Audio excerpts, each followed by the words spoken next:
Good evening. It's Chris Angel coming at you, fresh off dinner with the kids, and wanted to talk to you about marketing from the perspective of political flyers on my door. So, got this political flyer, this little door hanger on my door, right? Now, I know a lot of you, my background's real estate, so a lot of you are in real estate. That's cool. And door hangers are popular in real estate. But it doesn't really matter what your industry is. Let's just talk about the lessons I want to expose from political door hangers. So, first of all, I can't tell you how many political flyers I've had in the last 2 weeks on my door, under my door rug, all that stuff. My first point I would probably say is first of all, I never met these people. They knocked on my door. I don't know them. Even if I didn't answer the door for most of them, I did answer the door for a couple.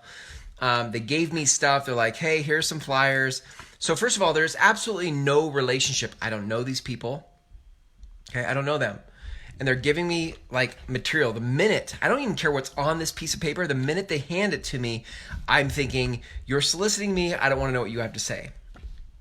Okay, now maybe that's just me and I'm close-minded, but it doesn't matter because it's a defense mechanism. And I think depending on if you're door knocking, if you're marketing, if you're handing stuff out, one of the first responses is, you're handing me something, my defenses are up, right? What they could have done, the door knockers, I'm just talking in a perfect world here, right? Let's talk about you're not a candidate for politics. You are a business owner. You are going to go out in your community and knock doors. If that's you, what they could have done is run Facebook ads in my neighborhood with their face, whoever was going to knock on the door with their face, so that I would have recognized them before they ever knocked on my door. Okay. So then I at least would have seen them and been like, oh, I know that person. Now, what would have been better than just knocking on my, running a Facebook ad with an image of their face, would have been them talking about something interesting, right? Where I would have been like, oh, I've seen their body language. I know what they talk about. I know how they think. Then when I opened the door, I would have actually had a conversation possible, right, with the person. Okay, let's move on. So now let's talk about what's in the copy, what's in the writing of the flyer. So, this is the flyer I got today. It doesn't matter what flyer it is. It could have been somebody else. This is Lisa Brown. It could have been somebody else. So I look at these flyers, and I kid you not, I don't know what they say, right? They could be this says, I'll give this to you. Ready? This says, be a voter. Election day is November 6th. Well, thank you. Thank you for telling me to be a voter. It's fantastic. No stamp needed. Just put your ballot in the mailbox, drop it off at the nearest ballot box no later than November 6th. This election is incredibly important and turnout will be high. Thank you for being a voter. Okay, I'm still snoozing. I'm boring. Who cares? Nothing in this is about me. Nothing in this impacts me. This is boring. Okay? No offense, Lisa, if you're watching this. Okay. Next, the second page says, your vote is your voice. Now, that's a great little soundbite, but there's nothing. I have no relationship with Lisa Brown. So her saying that your vote is your voice sounds like propaganda. It sounds like jargon. I don't care. It doesn't make sense to me. This is important, gang, because in your marketing, if what you're saying to people is all these really important things to you, but I have no relationship with you, doesn't matter. Doesn't matter, because how I hear it is jargon. So you go out to the world with all your marketing expertise, all your marketing message, all your passion embedded in your soul to say to the world, this is what I want to say. And they don't know you, then it can sound like jargon, right? I could probably get to a place where I say your vote is your voice. That's really cool, but I don't know this person. So I'm oh, well, she's just telling me what I want to hear, right? It goes on and says, Lisa is running for Congress to put the priorities of families, students, seniors, farmers, and businesses of Eastern Washington first. Well, anybody could have said that. I bet if I picked up any of the other flyers that were on my doorstep in the last 2 weeks, it would have been the same thing. Everybody, here's the BS that drives me nuts. Everybody says the same damn thing. So What am I, as a voter, supposed to do with this? Well, congratulations, Lisa. You've said everything that everybody else has said. Like, listen, if you're in real estate, let me say this specifically to you for a second. In real estate, we're taught the whole script like, Mr. and Mrs. Seller, I know that you want the most amount of money in the least amount of time with the least amount of inconvenience, right? See, we're taught these scripts, and in politics, it's the same thing. Like, let's just say the buzzword so people vote for us. That's annoying.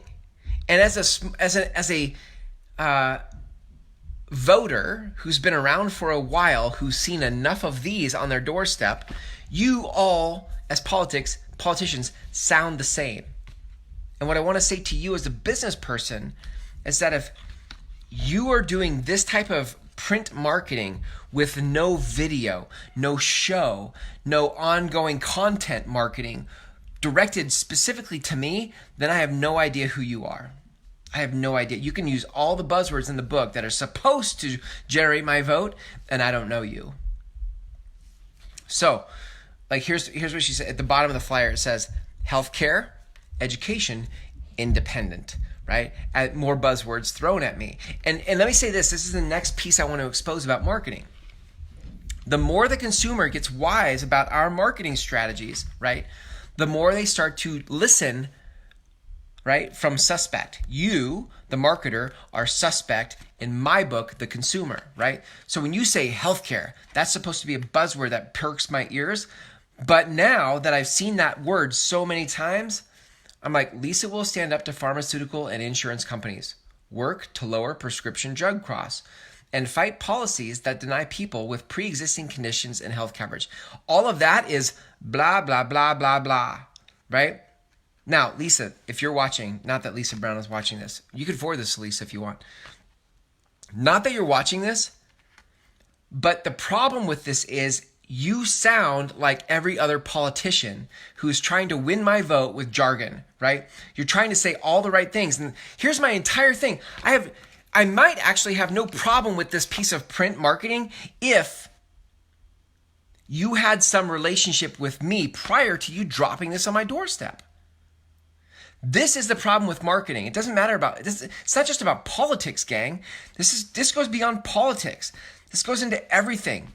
We, in this information age, are trying to find sweet little paths of least resistance to cherry pick voters, cherry pick consumers, to just hear our jargon and buy.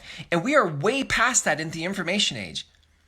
People need to hear who you are, and you do that, ready? You do that through content marketing. You do that through things like a podcast, a show, a weekly segment where people could actually get to know you. I have never seen Lisa Brown in my newsfeed on Facebook. Now, it would be very easy and very inexpensive, Lisa, for a politician to drop this type of a message in my newsfeed on Facebook, and they don't. I have never seen Lisa saying anything intelligent on my Facebook. I've never seen Lisa Brown in my Facebook feed. Do you know how much this must have cost? This is high gloss, thick cardstock, door hanger, super expensive. Would have cost her way less to run some type of a content marketing campaign on Facebook ads in my newsfeed, right, in a 1 mile radius around my zip code, knowing that her door knockers were going to go out into this neighborhood. She could have dropped something in here to have me be sympathetic for who she is as a human being. But I don't know her. I see her when I walk my dog. I see her signs in yards. It looks like a fried egg. I don't know what it is. It looks like it's not on here. Like the thing that's on the sign is not on her card. The closest you come is to that little yellow thing, but it looks like a fried egg on the signs in people's yards. So I walk around and I'm like, well, Lisa likes fried eggs, evidently. And according to this, she has some things that she wants to take care of, but you sound, Lisa, like every other politician. This is not a political rant, people. This is a marketing rant. In this day and age, you need to be known by your potential audience before they receive your marketing. And if you can do that, then you have the hopes of a conversation. You have the opening for a conversation with me, the consumer, your voter, your buyer, right? So here's the thing. Let me just boil this down. It's really, really, really really important that you start to let's just call it backfill. You need to backfill your marketing with relationship. You can't come to me like this flyer did and say, well, these are the things that are important to us: healthcare, education, and independent, right? I'm an independent, blah, blah, blah, blah, blah, blah, blah, blah. Because I'm already suspect of you, the marketer. You have to create a connection with me, your prospect, your voter, your buyer, before I'm willing to look at your print advertising as something worth my time.